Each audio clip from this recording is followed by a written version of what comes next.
এই, তোর সাথে আমার কি কথা ছিল বল, কি কথা ছিল? ম্যাডাম দেখেন, আমি তো চেষ্টা করছি, কিন্তু বুঝলাম না কেন জানি আপনার সাথে আমি পারলাম না। এই, তোকে আমি কি বলে নিয়ে আসছিলাম? হ্যাঁ, যে আমি 20,000 টাকা দিলাম, দেওয়ার সময় কি বললি তুই? ম্যাডাম, আমি আপনার উপরে উঠলে সর্বোচ্চ 3 ঘন্টার আগে আমি নামবো না। কিন্তু তুই কি করলি? মাত্র 2 থেকে 2.5 মিনিট, তাতেই তোর হাওয়া ঠুস। শোন, এখন আমার কি করা উচিত জানিস? এখন আমার মনে হচ্ছে যে তোকে ওই যে জুনিয়র সাকিব আছে না, জুনিয়র সাকিবের মতো ওইটা। ম্যাডাম আসলে আমার ভুল হয়ে গেছে। না, আমার টাকা লাগবে না, না আমি যাইতেছি। কোনো ভুল হয়নি। দাদা কই যাচ্ছিস? তাহলে আমার টাকা, আমার 20,000 টাকা। মানে ম্যাডাম টাকা তো খেয়ে ফেলছি। টাকা খেয়ে ফেলছিস মানে? তাহলে এখন কি করা দরকার? ম্যাডাম ওই দেখেন আমার তো কত সুন্দর ছেলে, দেখেন ওই যে বাইরে। কত বড় হারামজাদা! কাজে আসার আগে এতগুলো টাকা দিয়ে ওকে আমি অ্যাডভান্স করে নিয়ে আসলাম যে আমার সব চাহিদা মিটাই দিতে পারবে। তা না, কি করলো? মাত্র 2 থেকে 2.5 মিনিটে হাসির মতো নেমে গেল। হ্যাঁ, না না, ওইটাকে নিয়ে এসে তো কোনো কাজই হলো না। 2 থেকে 2.5 মিনিটের মধ্যে চলে গেল হাসির মতো। এখন যাই হোক, আমার তো চাহিদা পূরণ হলো না, এখন কাকে পাই? এই হ্যালো, আমাকে? হ্যাঁ একটু নিচে দাঁড়ান। ওদিকে দেখলাম একটি ছেলে যেভাবে দৌড়াইতেছে, মনে হচ্ছে ওর পিছনে পাগলা কুকুর দাওয়া করেছে। তো কি যে হয়ে গেল ছেলেটার সঙ্গে। আচ্ছা যাই। দাঁড়ান, আসলে শুনবেন না কি হয়ে গেল? আসলে ওই ছেলেটাকে আমি 20,000 টাকা দিয়ে অ্যাডভান্স করে ওর সাথে কন্ট্যাক্ট করে ওকে এখানে নিয়ে আসছিলাম এনজয় করবো বলে। কিন্তু আসলে এনজয় তো দূরের কথা, ও তো আমার কিছুই করতে পারে নাই, উল্টো আরো ভয়ে পালিয়ে গেল। এখন যাই হোক, আপনাকে দেখে না খুব হ্যান্ডসাম, সুদর্শন আর অনেক গর্জিয়াস মনে হচ্ছে। চিনতে পেরেছেন?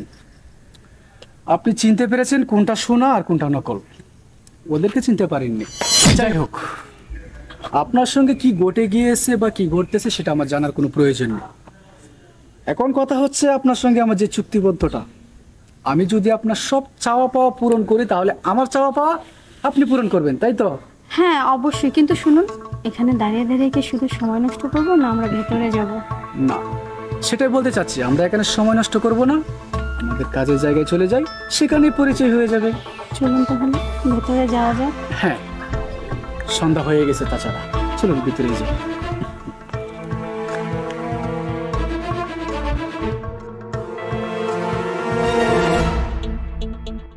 যাই বলুন, আপনি কিন্তু দেখতে অনেক স্মার্ট, মানে অনেক বসুন তাহলে। হ্যাঁ অবশ্যই। তাহলে কথা যেটা সেটাই তো হবে, তাই না?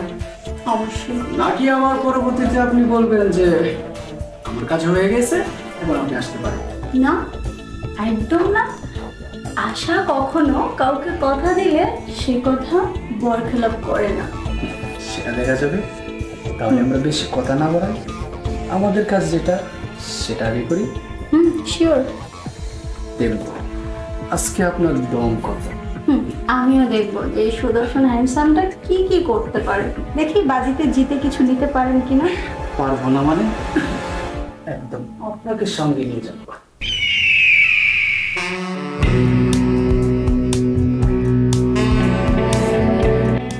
আরে বাহ, আপনি তো দেখি পাকা প্লেয়ার।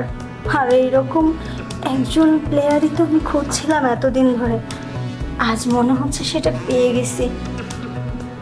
যাই হোক, আমার মনে হয় আজকে আপনি আমার কাছ থেকে সব কিছু জিতে নিয়েই যাবেন। এই আদরটাই চাচ্ছিলাম। ম্যাডাম, আমি আপনাকে আগেই বলেছি, হেরাই চিনে হীরাকে, আর খাঁটি মানুষ চিনে খাঁটি মানুষ। যাক, এখানে যেটার জন্য এসেছি সেটাই তো আমি করতেছি। দেখুন না, এইমাত্র শুরু করলাম, কখন শেষ হয় তার আগে শুধু আপনি ঠিক থাকলেই চলে।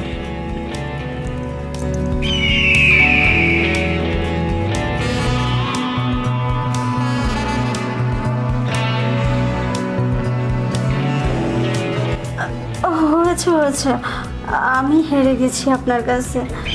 এখন আপনি উঠুন, ছাড়ুন আমাকে, আর যা চান তাই দিব, কোনো অসুবিধা নেই।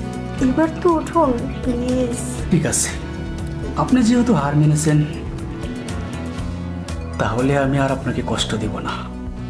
উঠুন।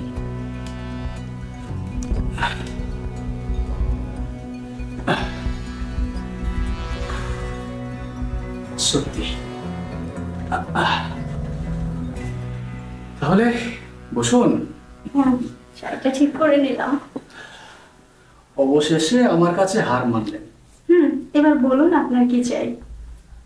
এখন আমার চাওয়ার পালা, কারণ আমি জিতে গিয়েছি আর আপনি হেরে গিয়েছেন। আর আমি আপনার কাছে টাকা পয়সা সোনা গয়না কোনো কিছু চাবো না। তাহলে মানে আপনার কাছে এমন একটা জিনিস চাইবো যেটা আপনার সারা জীবন প্রয়োজন, আমারও প্রয়োজন। কি এমন জিনিস যেটা সারা জীবন আমার আপনার দুজনেরই প্রয়োজন? তাহলে ক্লিয়ার করে বলি আপনাকে।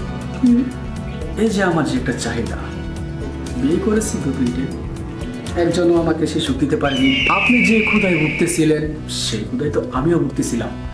চাইলে কিন্তু আমরা এটা দুজনে ভাগ করে নিতে পারি। ঠিক আছে, আমিও তো এরকম একটা হ্যান্ডসাম সুদর্শন পুরুষই খুঁজছিলাম সারা জীবনের জন্য। তাই